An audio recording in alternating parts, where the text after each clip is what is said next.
తెలంగాణ రాష్ట్రంలో జరుగుతున్నటువంటి వింత రాజకీయం అంటే ముఖ్యమంత్రి మాటలు తర్వాత అడిగినటువంటి వాళ్ళ మీద విరుచుకుపడడం ఇదంతా కూడా జరుగుతూ ఉన్నది. దీనిపై మాట్లాడడానికి మనతో పాటు శుభప్రద్ పటేల్ మాజీ బీసీ కమిషన్ మెంబర్, అదేవిధంగా బీఆర్ఎస్ పార్టీ సీనియర్ నాయకులు ఆయన ఉన్నారు. వెల్కమ్ చేద్దాం అన్న. నమస్తే.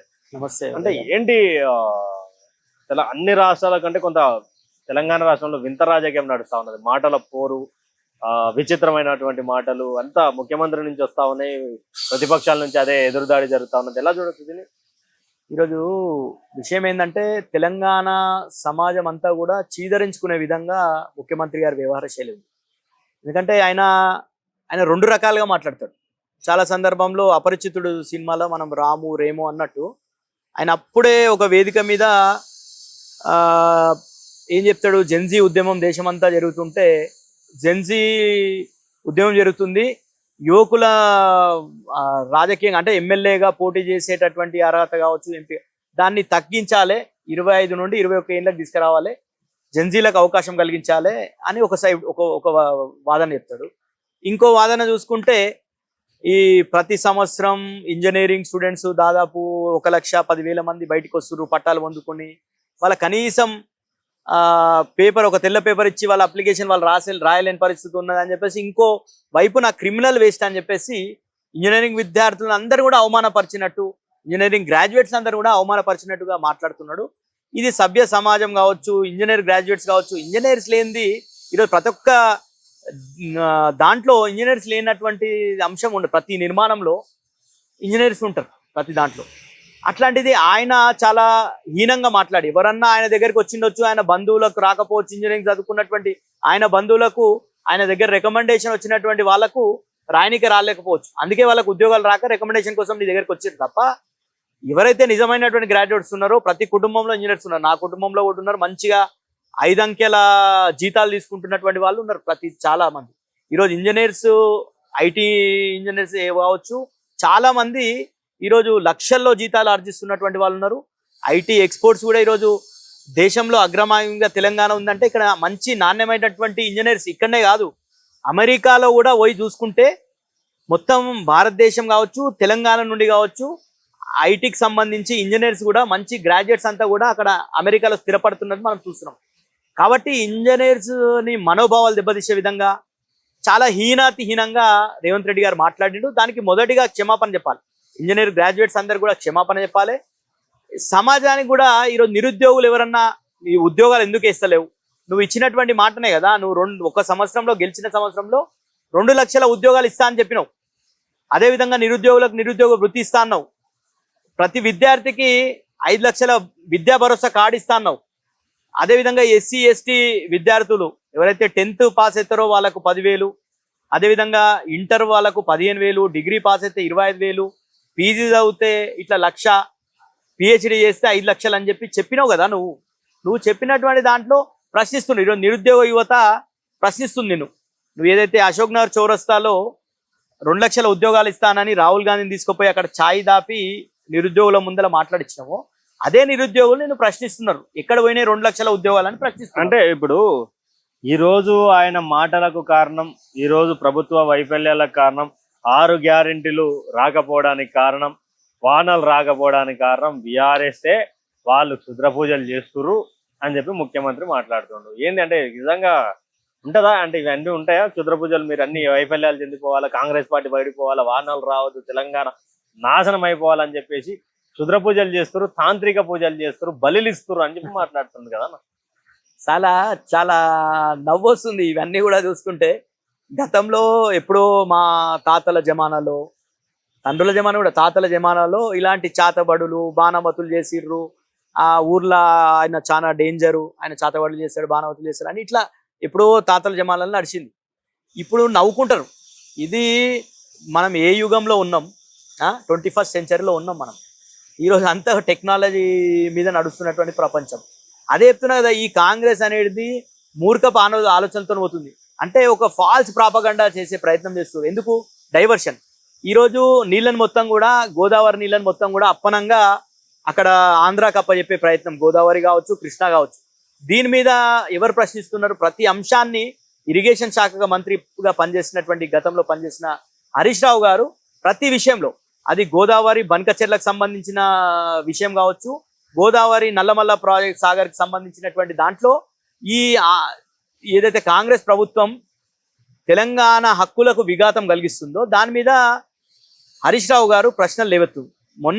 మొన్న కూడా గోదావరి రివర్ మేనేజ్మెంట్ బోర్డుకి ఏదైతే ఉందో దాంట్లో గతంలోనే ప్రాజెక్టులు అన్ని రకాల అనుమతులు తీసుకొని కేంద్ర ప్రభుత్వ అనుమతులు తీసుకున్నటువంటి ప్రాజెక్ట్ కాళేశ్వరం కావచ్చు, చిన్న కాళేశ్వరం కావచ్చు, సీతారామ ప్రాజెక్ట్ కావచ్చు, ఇట్లా అన్ని ప్రాజెక్టులకు సంబంధించినటువంటి అంశంలో దీన్ని రివ్యూ చేయాలని చెప్పేసి ఆంధ్రప్రదేశ్ ప్రభుత్వం ప్రతిపాదించడం ఏంది, అది ఎజెండాలో ఈరోజు చర్చకు పెట్టడం ఏంది అనేది ఈ ప్రభుత్వ వైఫల్యాన్ని ఎత్తి చూపుతున్నాడు హరీష్ రావు గారు. ప్రతి విషయంలో ఈ అంశాలను ఎత్తి చూపుతుంటే ప్రజల్ని డైవర్ట్ చేసే విధంగా ఈరోజు వర్షాలు మంచిగా ఎలినో ప్రభావంతో పడతలేవు అనేసి ప్రపంచం అంతా చెప్తుంది.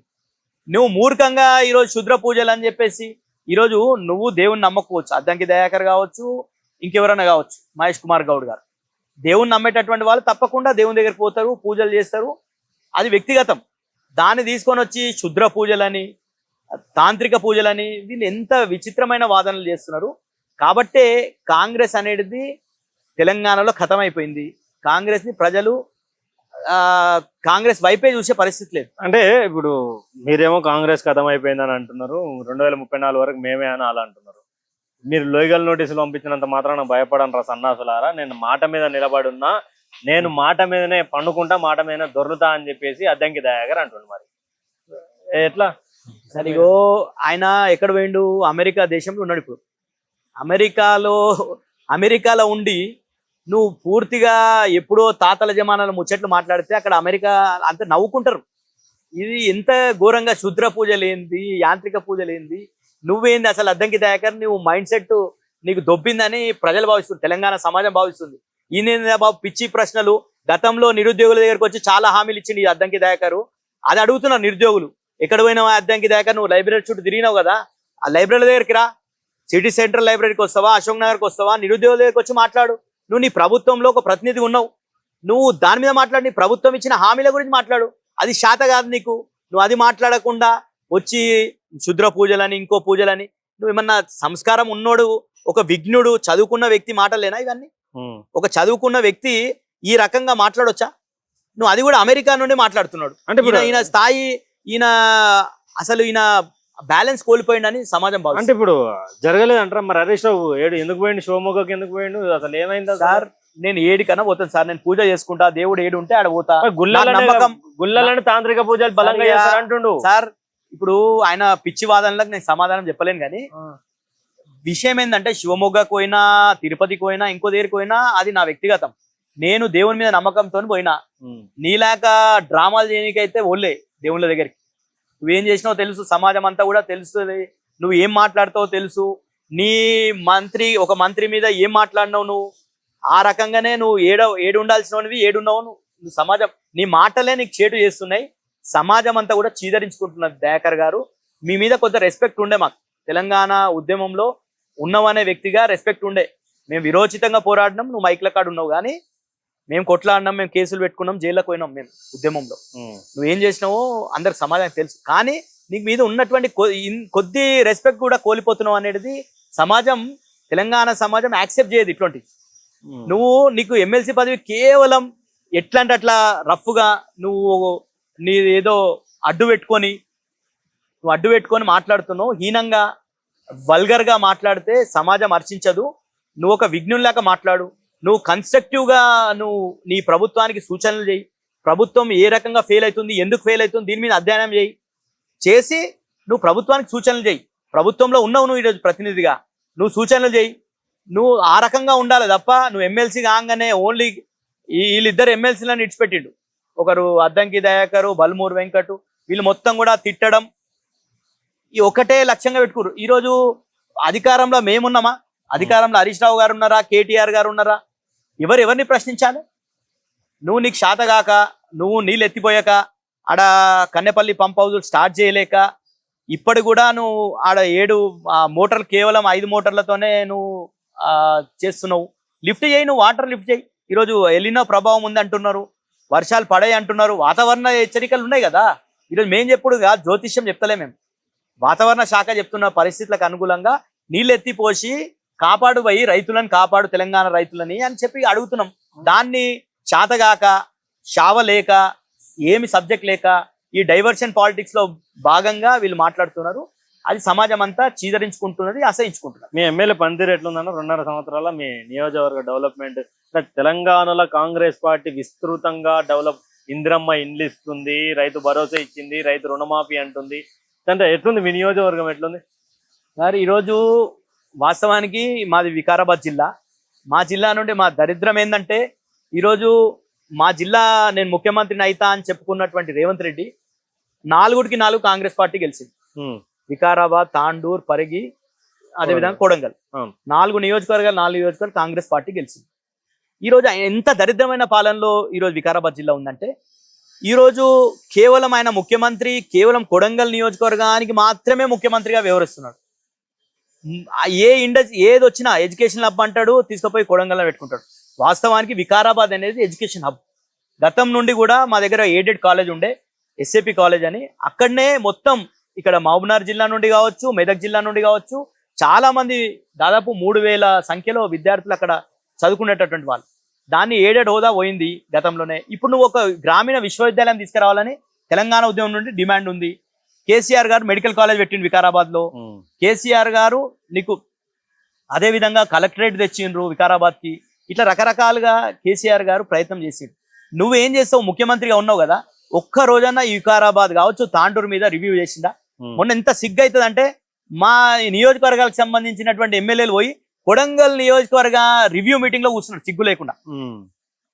మా ఇక్కడ ఎవరైతే కాన్స్టిట్యూన్సీ కనీసం జిల్లా రివ్యూ పెట్టలే, కొడంగల్ నియోజకవర్గ రివ్యూలో మా పక్కన నియోజకవర్గాలు మా జిల్లాకు సంబంధించిన ఎమ్మెల్యేలు పోయి కూడా కూర్చొని అక్కడ కొడంగల్ అభివృద్ధి మీద చర్చ చేస్తున్నారు అధికారులతో. సిగ్గుండాలి వీళ్ళకు.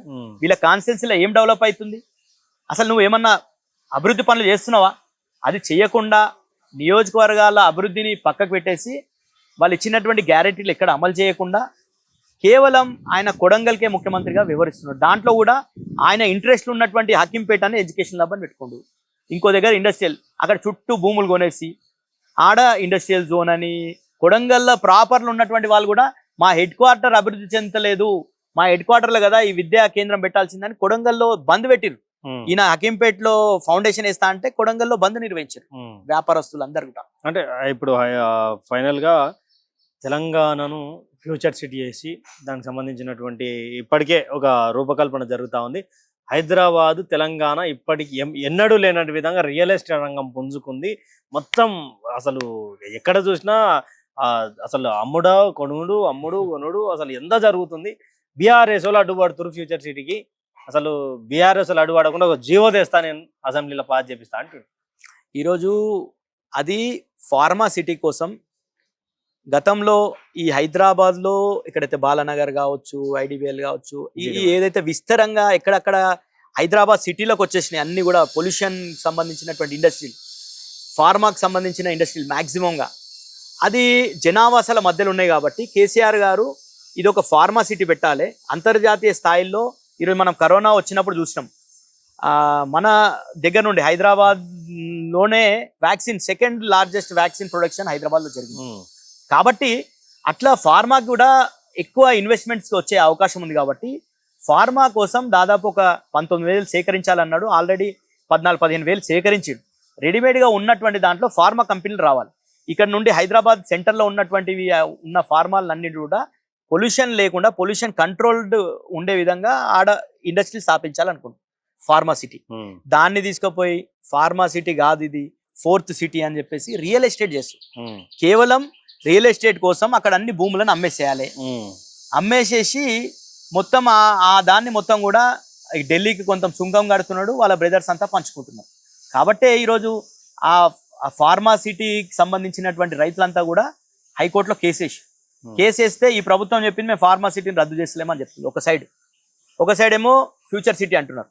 ఫ్యూచర్ లేదు. ఈ ముఖ్యమంత్రికి ఉన్న సిటీలు హైదరాబాదు, సికింద్రాబాదు, సైబరాబాదుని ఈడ వరదలు వస్తే, వర్షాలు వస్తే, చిన్న వర్షం వస్తే ఈరోజు వర్షం నీళ్ళని పోయే దారులను అన్ని కూడా మూసుకపోతే కనీసం తీసే పరిస్థితి లేదు తెలంగాణ ఈ హైదరాబాద్ నగరంలో, మహానగరంలో. ఈయన ఫ్యూచర్ సిటీ ఏం కడతాడు? ఈడ మోరీలు డ్రైనేజ్ శుభ్రం చేసే పరిస్థితి లేదు హైదరాబాద్. హైడ్రా పేరు మీద నువ్వు విధ్వంసానికి పాటుపడుతున్నావు. పేద మధ్య తరగతి వాళ్ళే నీకు కనిపిస్తారు లక్ష్యంగా. పెద్ద పెద్ద ఉన్నటువంటి వాళ్ళు నీ అన్న తిరుపతి రెడ్డి దుర్గం చెరువు FTL లో కట్టుకుంటే, బఫర్ జోన్ లో కట్టుకుంటే దాన్ని మాత్రం నువ్వు కూల్చవు, నోటీసులు ఇస్తావు. అట్లనే నీకు సంబంధించినటువంటి పెద్ద పెద్ద కన్స్ట్రక్షన్ కంపెనీల దగ్గరికి పోవు. ఎవరు పేదలు మధ్యతరగతి వాళ్ళు ఎవరైతే పాపం వాళ్ళు అన్ని రకాల అనుమతులు నీ ప్రభుత్వం ఆ రోజు కాంగ్రెస్ ప్రభుత్వం ఇచ్చిన అనుమతులతోనే కట్టుకుంటే కూడా వాళ్ళని నోరు లేని వాళ్ళని చెప్పేసి కూల్చే ప్రయత్నం చేసినావు, నువ్వు కూలుస్తున్నావు. ఈ రోజుకి హైకోర్టు ఎన్ని చివాట్లు వేసింది, హైడ్రా కమిషన్ను తొలగించమని చెప్పింది. అయినప్పటికీ నువ్వు హైకోర్టులను కూడా తిరస్కరించే స్థాయికి నీ అహంకారం పోయింది. కాబట్టి ప్రజాక్షేత్రంలో ప్రజలు తెలుసుకుంటారు. డెఫినెట్గా మంచి మంచి నియంతలని మట్టి గరిపించినటువంటి చరిత్ర ప్రజలకే ఉంటుంది. ప్రజలే నిర్మాతలు. డెఫినెట్గా తెలంగాణ సమాజం అంతా జాగృతం అవుతుంది. 100% నిన్ను కాలమ గర్భంలో కల్పేస్తారు రేవంత్ రెడ్డి గారు. అదే ఇది శివప్రత్ పటేల్ తోటి ఉన్నటువంటి మాట ముచ్చట. అయితే పూర్తి స్థాయిలో రేవంత్ నయవంచన పాలన, నయా సర్కార్ పాలన చేస్తా ఉన్నాడు. అసలు హైకోర్టులను కూడా ధిక్కరిస్తున్నటువంటి పరిస్థితి. అంటే గతంలో ఇలాంటి వాళ్ళను చాలా వరకు తెక్కుబెట్టినటువంటి సందర్భం ప్రజలకు ఉంది అంటూ కూడా మరోసారి గుర్తు చేసినటువంటి నేపథ్యం. కెమెరామెన్ రాజేష్తో ఉదయ్ కిరణ్, హైదరాబాద్.